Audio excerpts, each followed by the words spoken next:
How's it going, everybody? I know it's been a long while since I last did a movie review. So, what I'm going to do is I'm going to round out the year 2023 for me. I'm going to talk about all the films that I liked and never got a chance to review. So, you can check in the description to see what movies I'm going to talk about. I don't imagine I'm going to talk about them for very long. I just want to get all this out of my mind and, get ready for 2024 films.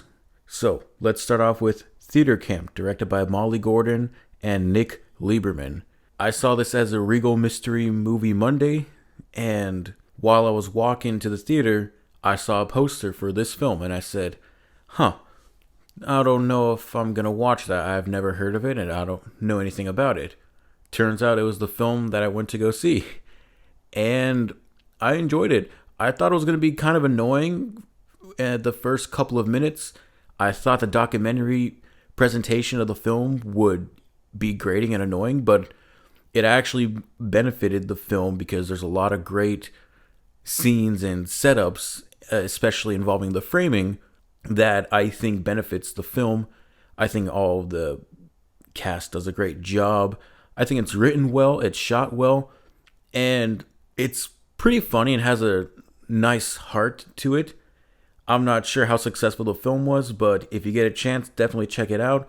It was one of the surprising films that I saw in the year, and I'm glad it was the film because I wouldn't have gone to see it otherwise. I thought it had a lot of heart, and the third act is genuinely really, really enjoyable. I'm going to give Theater Camp a B. Now let's talk about Indiana Jones and the Dial of Destiny, directed by James Mangold. So, prior to watching all the Indiana Jones films in preparation for this film, Indiana Jones 5, I had only seen Temple of Doom, which somehow I heard was the best. Turns out, actually, the first and the third film are the best. And that's what I believe. The first and the third film are the best. Indiana Jones 2 is really enjoyable. The fourth one's a weird mess that I don't hate. And this film is also kind of a mess, but it's really enjoyable. I think it's shot well. The score by John Williams is easily the best part of the film. Was it enough to get it nominated for Best Score at the Oscars this year? I don't know. I'd have to listen to it again and or watch the movie again, but I did enjoy my time with this film. I don't think it's terrible. I don't think it's a disgrace to the Indiana Jones property because Harrison Ford's always a treasure to watch. There are just some weird choices throughout the film I didn't like. Some plot elements that didn't feel as integral to the film, or some characters that didn't feel as integral to the plot as they could have been, or maybe they could have just been cut out entirely because I honestly don't remember those specific side plots. And just a lot of weird stuff happens near the end of the film that doesn't feel like it belongs with the events that happen in the other films, especially the first three. I did enjoy myself with this film. I don't think it's terrible. It's definitely enjoyable enough. And I'm looking forward to checking it out again at some point. I'm not going to rush to it. I thought it was enjoyable. And I thought the de-aging was really good, at least. That's one of the other highlights of the film. It's just really fun. I think it's shot well. I like the color grading. James Mangold's just a good director. And Harrison Ford's always a treat to watch. I'm giving Indiana Jones and the Dial of Destiny a B. Now is Mission Impossible Dead Reckoning Part 1, directed by Christopher McQuarrie. So I watched all the Mission Impossible films leading up to, the seventh one? I'm a little mixed on them. I thought the first one was really good. It's very contained and quiet, especially compared to the rest of the Mission Impossible films. I thought 2 was garbage.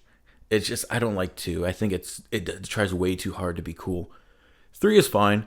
I liked it a lot on my first watch, but I think it's just fine the more I look back on it. Mission Impossible 4, Ghost Protocol, is the best Mission Impossible film because it's the coolest spy film out of all of them. I thought Rogue Nation was boring. And I thought Fallout was boring. They just kind of feel interchangeable, Rogue Nation and Fallout, because they have the same villain and yada yada. I don't care. But what stays true to all of these films is that they're exciting. They got a lot going on. The stunt work is incredible, and it's nearly impossible to imagine the effort that goes into making these films. I saw the trailer for Dead Reckoning Part 1, which is just them showcasing how long it took for them to create the big stunt of the movie, because every film has a big stunt. And I was hooked. I immediately said, I need to watch all these movies. I did. I enjoyed myself for the most part. And when I went to see Dead Reckoning Part 1, I was fucking blown away. The stunt work's incredible. I thought the plot was very interesting. It has one of the best plots out of all the films. It's one of my favorites. I think the first, the fourth, and this film are up there as the best of the Mission Impossible films. I just find Fallout and Rogue Nation a little boring. I found myself to be very tense in almost all the moments in this film. The airport scene, the train sequence at the end, the big stunt where Tom Cruise has to jump off of a cliff on a bike. I think it's so, not a cliff, a mountain. And all the driving sequences. I thought Pom Klementieff, if that's her name, I thought she was a great addition to the cast. Haley Atwell as well. They bring a lot of energy, especially Pom. She's fantastic in the film. She's exciting. She's a fun villain. And I thought the plot was very interesting. There's a lot of stuff with AI. And it was also weird seeing how AI was a part of the plot and how AI was a big thing, especially with all the strikes going on in 2023 in the film industry. And with the cliffhanger, sort of the cliffhanger, I guess, in this film, I'm excited to see how they're going to resolve it in Dead Reckoning Part 2. Or whatever they're going to call it now, because they're dropping the Part 1 from all the streaming services. I want to pick up a copy of the film that says Dead Reckoning Part 1 because I think it'll be funny. But I'm giving Mission Impossible Dead Reckoning Part 1, because that's how I initially saw it, a B+.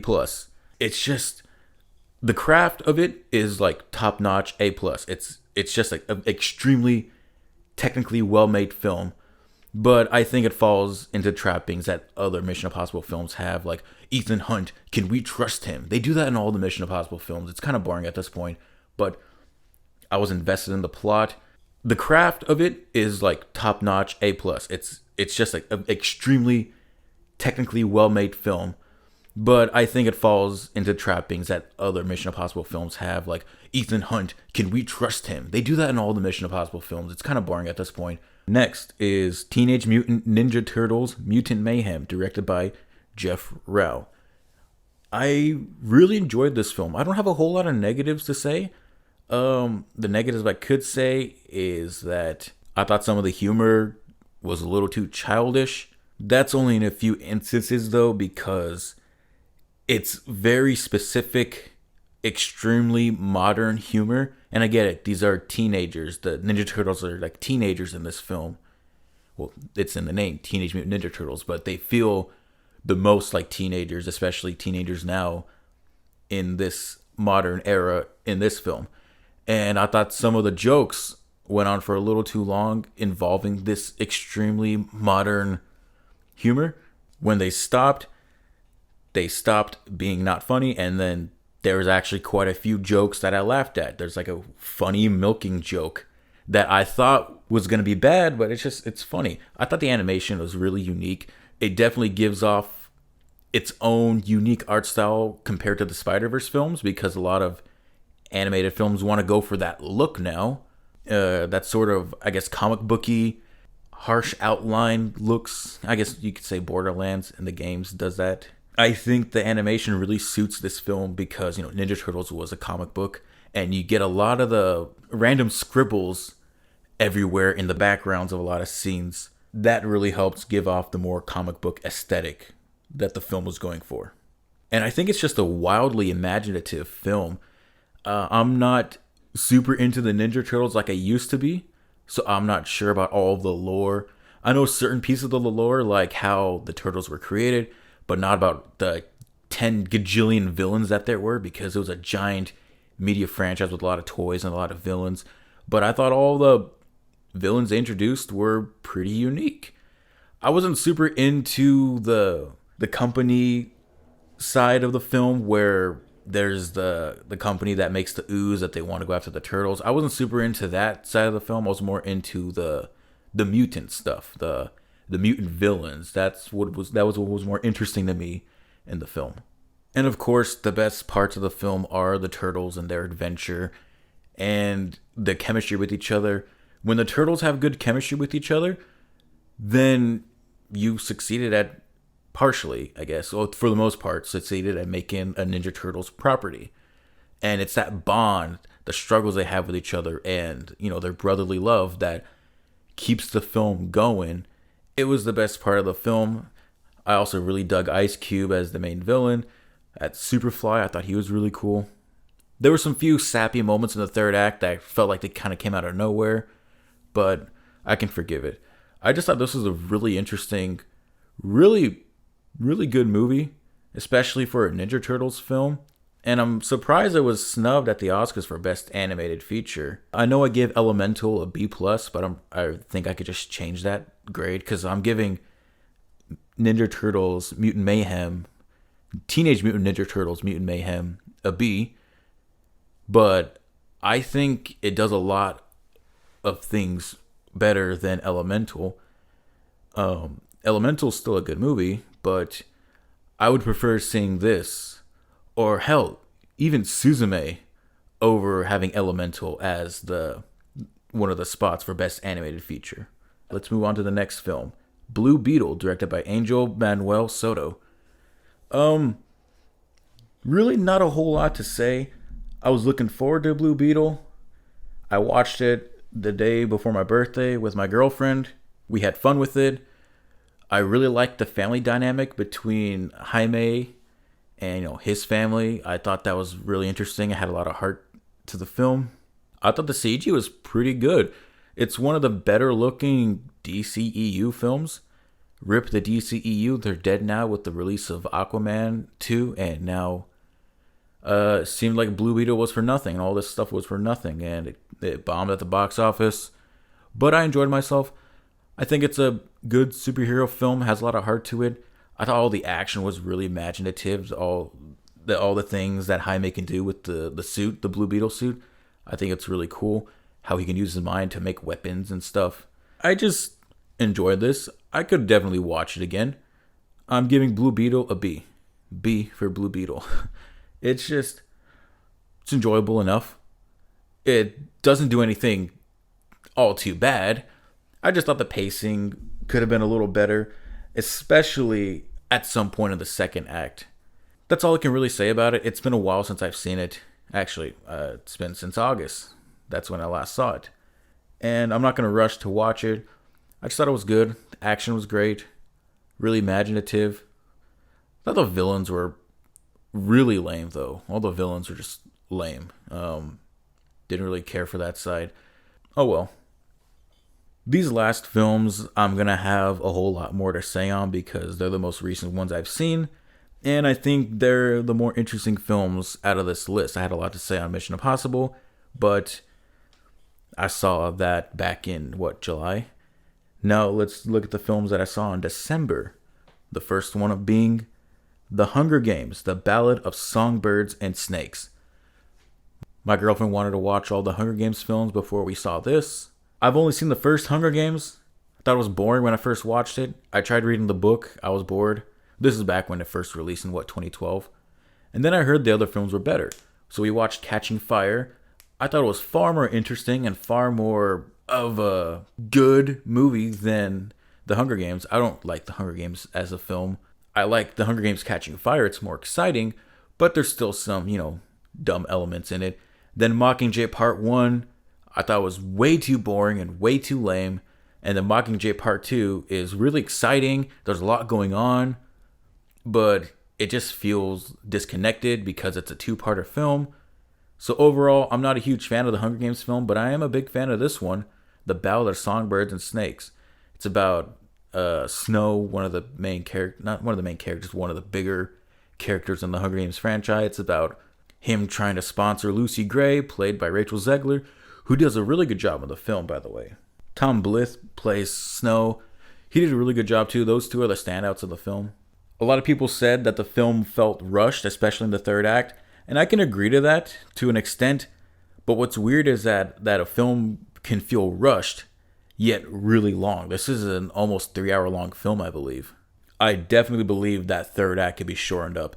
And what's funny is that when the second act was going to end, I thought the film was gonna somehow rapid fire real quick and then end, but no, we went to the third act. I'm like, holy shit, there's so more to this movie? What the hell? And don't get me wrong, I enjoyed my time up to that point.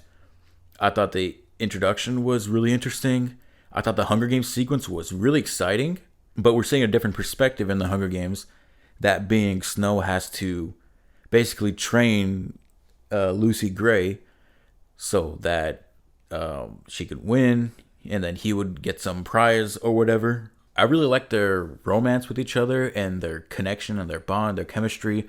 It's all really good. I like those two characters together. But what kind of upsets me about this movie is that there's a really strong aspect regarding Lucy Gray and the mystery of her, of what happens to her at the end of the film.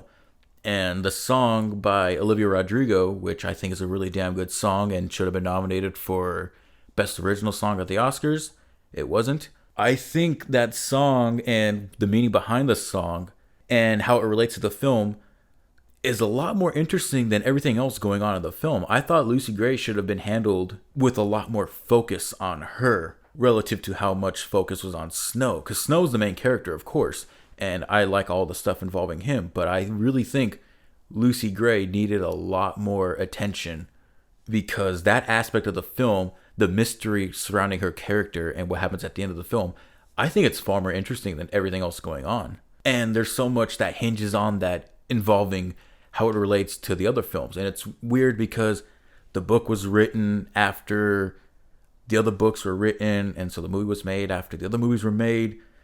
And a lot of people are, people will say, oh, that's why Snow feels this way in this. Well, yeah, because it was written afterwards, so people can tell themselves that. But it doesn't change my perspective going back to the original films, like I'm ever going to go back and watch The Hunger Games. Jesus Christ. I think this is the best Hunger Games film by default, just because it's the least boring. It's the most exciting. There's a lot of death. I really liked how violent the movie was.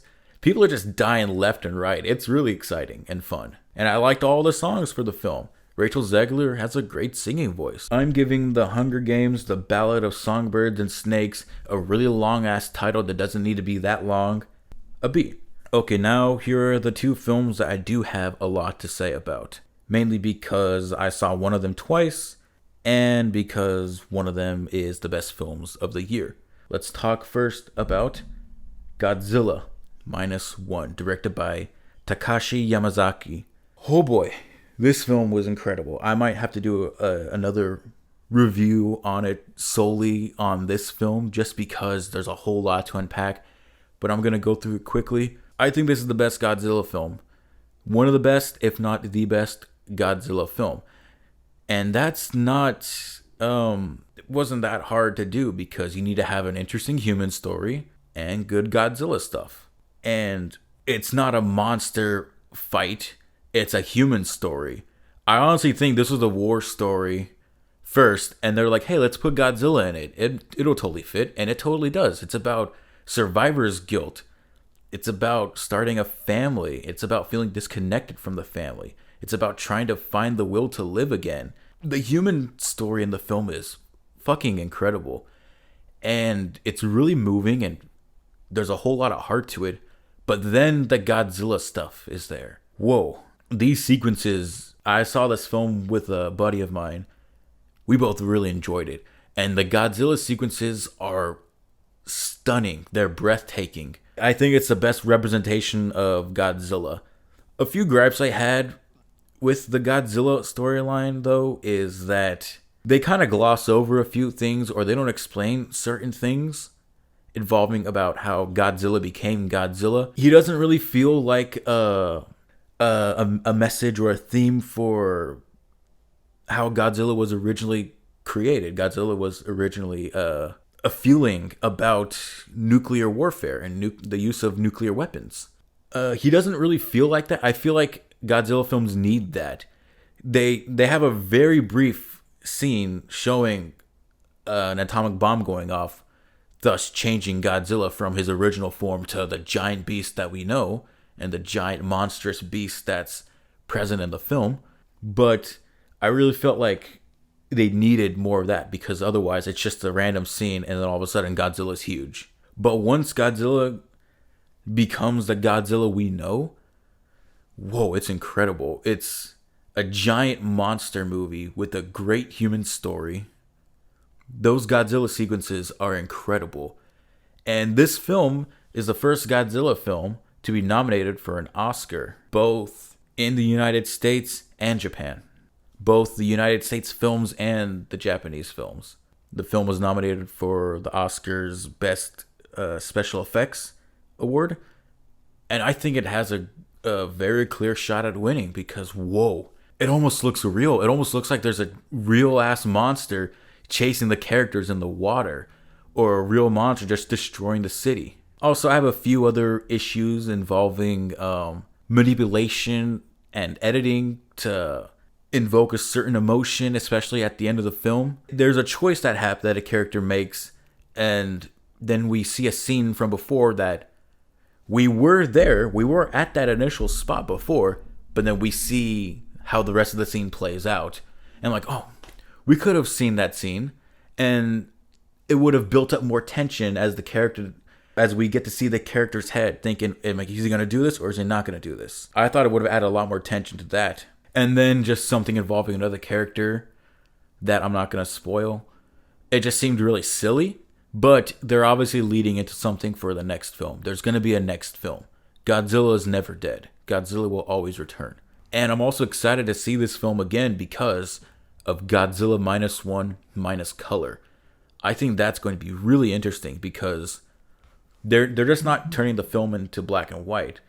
They're grading the shots so it looks appropriate in black and white. They're changing the lighting in certain scenes, and I'm excited to see it because it might feel like more of a horror film. Because there are some very frightening sequences in this film where I felt tension and I felt scared for our main characters. And it felt more like a monster movie than almost anything Godzilla related in the past decade that wasn't from Japan. I'm giving Godzilla -1 an A-. Hell, I could bump it up to an A or an A+. Not an A+. There's too many small gripes I have. I could bump it up to an A. I think it's just that damn good. It's one of my favorite films of the year. It might be my favorite film of the year. It's fucking stunning. And now let's move on to the last film that I saw in 2023. The last new film that I saw in 2023. Easily the most excited I was for a film in the year. That being the supposedly final film from Hayao Miyazaki, The Boy and the Heron, or How Do You Live in the Japanese name. I like the Japanese name more, How Do You Live? But after seeing the film, I'm not sure that the title would have resonated with the actual film itself. Now, I just want to make this clear. I only saw this film dub. I saw it twice. Once in standard and the next in IMAX. And I saw it dubbed because I think the Ghibli dubs are all great. I've never seen a Ghibli film subbed just because they put so much effort into these dubs, and I've heard they translate over really well. But I was very excited for this film because I have a deep admiration for Ghibli. Spirited Away is one of the most important films to me. Kiki's Delivery Service is my favorite Ghibli film. I love all the films that I've seen from them. I think Hayao Miyazaki's a masterful filmmaker and one of my inspirations in terms of storytelling and spectacle. And that's not to discredit Isao Takahata and all the other Ghibli greats, but Miyazaki is Miyazaki. He's almost untouchable in terms of animation and invoking the feelings that he gets out of you in these films. So I had a lot of expectations and hype going into this film, but I did my best to stay away from trailers. I did my best to stay away from almost knowing anything about this film. This is almost the most blind I've gotten into a new film. And I hate to say that I was underwhelmed. I really was. And I don't know what it was at first. I saw it again because I wanted to reassure myself if there was something I was missing or if I was actually underwhelmed. But I did really feel underwhelmed about this film. I want to talk about the positives first. The animation, of course, is stunning. It's incredible. It's impeccable. So smooth. There's a lot of great animation styles involving certain sequences.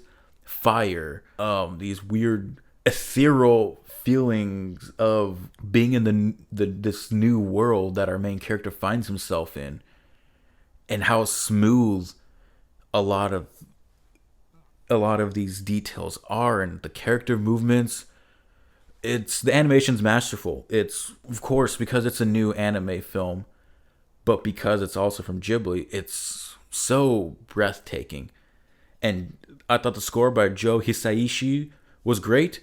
Indiana Jones being nominated for Best Score, you could have thrown in Joe Hisaishi. I don't know. Because I thought the score did a lot of the heavy lifting because I wasn't super invested in the story. And one of the last of the positives, the English cast is great. They all do a great job. Robert Pattinson is the standout. Being the Heron, I didn't expect that performance out of him. Robert Pattinson could be a great voice actor. He already is a great voice actor based on this one performance from him. He's easily one of the most enjoyable parts. He's the best of the English cast, I believe. The biggest disappointment in this film for me is the story and the emotional weight that it wants to have. Now I have this thing with Miyazaki that being the spectacle comes first in his films and that the story comes second. That's how I see it, at least. Even though his stories are very strong, I think he puts more of an emphasis on spectacle. And it's not wrong of me to say that. I believe it's true. But with this film, there could have been a lot of different things done to make this story stand out, to make it more clear. I just don't think the points that Miyazaki wanted to get across got to me, or I don't think they got across at all. There's a few moments here and there where they could have built off of that, and it could have been much more powerful later on in the film when they do mention certain things. And especially this character who, from what I've read, is inspired by Isao Takahata, but because he had passed away, Miyazaki couldn't focus on that character as much as he wanted to. So I want to say that character's involvement of the film was shortened up, and it's a very important part of the setting of the film. I really think that needed to be in the film more. I really want to go more in depth into this film later on, so once it releases on like a Blu-ray or Steelbook, I'm going to pick it up, watch it again, do my best to dissect it, and get more of my feelings out on it. But I do have a detailed review on Letterboxd from when I initially saw it. I just never got a chance to review it.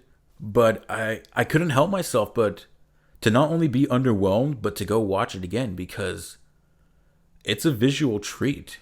Even though I was underwhelmed from the film, I still wanted to watch it again because there are great, dazzling animated moments that I couldn't help but feel something that I can't really explain. It's just these weird ethereal moments the film has that are just so hard to come by, especially in animation nowadays. And I think a lot of the fact is that it's in 2D. It's a hand-drawn image.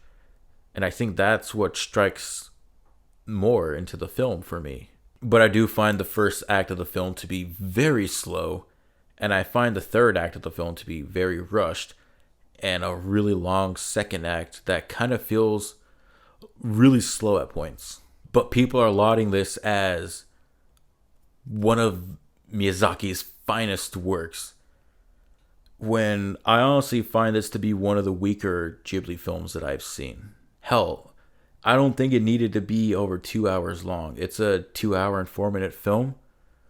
I think a lot of it could have been shortened down. Or I wouldn't feel that way about the length if it didn't feel so long. If the pacing wasn't so slow. And I don't mind slow films, but I just don't think the messages they wanted to get across with the film got across. And it's nominated for Best Animated Film this year at the Oscars, and I remember before seeing it, I was very nervous going into the film. I was excited, but I was like, oh, I don't know, is this going to be this wonderful masterpiece that it's going to be so hard to explain? Is it going to change me as a person? I was ready to be emotionally destroyed from this film, but I left underwhelmed, and I really wanted to say this is going to be the best animated film of the year. I really wanted to say this is going to be one of the best Ghibli films, or one of the best anime films of all time. I was so ready to say that. I just can't though. I still like the movie.